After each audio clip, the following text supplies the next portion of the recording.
अस्सलामु अलैकुम वरहमतुल्लाहि वबरकातुह। आज हम बात करेंगे जन्नत की कुछ ऐसी इलामात के बारे में जिनसे बहुत से लोग वाकिफ नहीं होते, लेकिन उनके असरात अपनी जिंदगी में महसूस करते हैं। बादो औकात हमें बार बार डरावने ख्वाब आते हैं। ख्वाब में सांप, बिल्ली, सायादार मखलूक या कोई काला वजूद दिखाई देता है। नींद के दौरान घटन महसूस होती है या यूं लगता है जैसे कोई चीज़ हमारे सीने पर बैठी है। इन तमाम इलामात को मामूली न समझें, ये जन्नत के असर की निशानियां हो सकती हैं। कभी कभार इंसान बगैर किसी जिस्मानी बीमारी के खुद को कमजोर महसूस करता है। बदन टूटता रहता है, सिर में दर्द रहता है, कमर में बोझ होता है। डॉक्टर के पास जाएं तो सब कुछ नॉर्मल आता है, लेकिन परेशानी कम नहीं होती। ये भी जन्नती असरात की अलामत हो सकती है। फिर एक अलामत इबादत से दूरी है। इंसान चाहता है नमाज पढ़े, कुरान पढ़े, लेकिन दिल नहीं लगता। जैसे ही कुरान खोले तो नींद आ जाती है या तबीयत बोझल हो जाती है।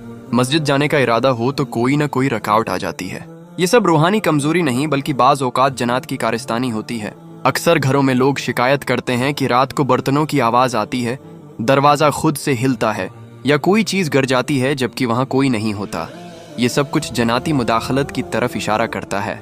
एक और निशानी ये है कि इंसान का मिजाज अचानक तब्दील हो जाता है। बगैर किसी वजह के गुस्सा आता है, दिल में उदासी छा जाती है और कभी कभी दिल करता है सब कुछ छोड़ छाड़ कर कहीं चले जाएं। रिश्तेदारों और घर वालों से बलावजा झगड़े होने लगते हैं।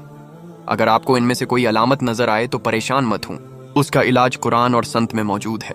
सबसे पहले नमाज की पाबंदी करें, क्योंकि शैतान और जन्नत नमाजी से दूर रहते हैं। रोजाना सूरह बकरा पढ़ने या सुनने की कोशिश करें।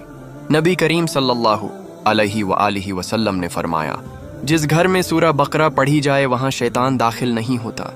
सुबह व शाम के अज़कार को मामूल बनाएं, खास तौर पर आयतुल कुर्सी, सूरह फलक और सूरह नास की तिलावत जरूर करें। अगर अलामात ज्यादा हों तो किसी आलम दीन से रूहानी इलाज यानी रक़िया शरिया करवाएं या खुद सीख कर कुरान पढ़कर पानी पर दम करें और पिएं। अल्लाह करीम हमें हर किस्म के शर से महफूज रखे। अगर ये वीडियो आपको फायदा मंद लगी हो तो बराह करम उसे दूसरों तक भी जरूर पहुंचाएं। शायद आपकी एक शेर किसी की जिंदगी में रोशनी, हदायत और हिफाजत का जरिया बन जाए।